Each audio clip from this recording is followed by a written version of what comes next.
Really focus on just being you, because the truth is everyone else is already taken.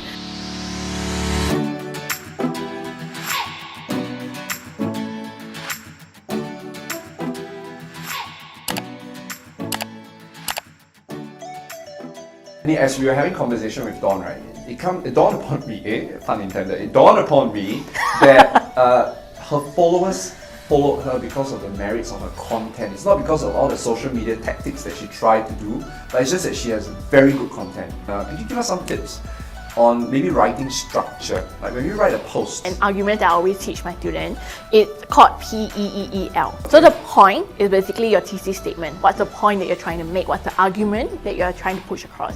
Then your second E is your elaboration, where you expand on that idea so that the person understands what you're talking about. And then after that, to really drive home the message, you put in an example, or even better, evidence. When my students come to me for tuition and give me an example, I put big cross. I'm like, no, I will not accept it unless it's pure hard evidence. So after you give an evidence that really makes your argument stronger, yeah. Then you evaluate it. And when you evaluate, that's where you go into your depth. You analyze it and you come up with a very like a light bulb moment, and you add depth to that whole argument and the point that you're trying to make. Then you end off with an L, which links back again to the point you're trying to drive home. Write on topics that you're genuinely interested in. And really focus on just being you, because the truth is everyone else is already taken.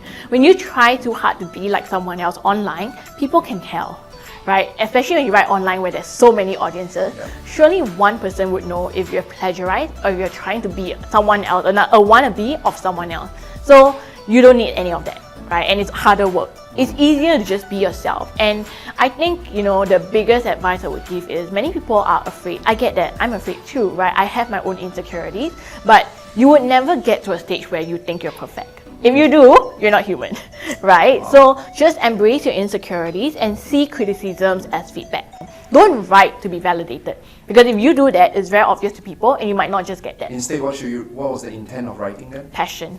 Write about things that you truly care about, and then you'll find people who also care about these topics and issues, and that will be the start of your audience, and then it will just grow from there.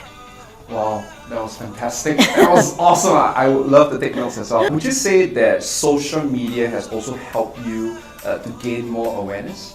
Because content has been a very big part of your popularity. But would you say other aspects contribute to your popularity as well? So I think generally it's authenticity. Okay. Like, having your own voice and being authentic, because people can tell when you're fake. Yeah, and I never needed or never wanted to be fake, because basically everyone else is taken, and I was never in this to become an influencer. You hear that a lot, right? Like, you need to be authentic and there's only one of you. But it takes a lot of courage and maybe even clarity to be able to communicate our voice. How do you find your voice? I think it's through different years.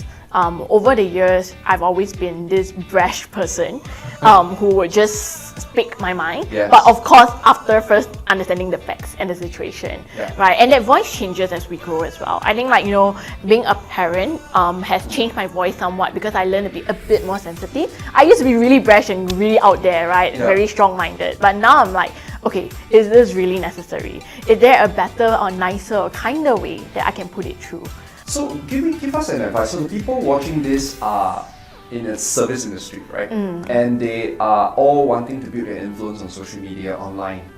Now they're gonna write an article like you, perhaps, but they have a lot of fear. They fear that the article has no substance. They fear that they will get criticism. They fear that they might even get into legal trouble, or their things are boring. What do you have to say to them? I think just be confident.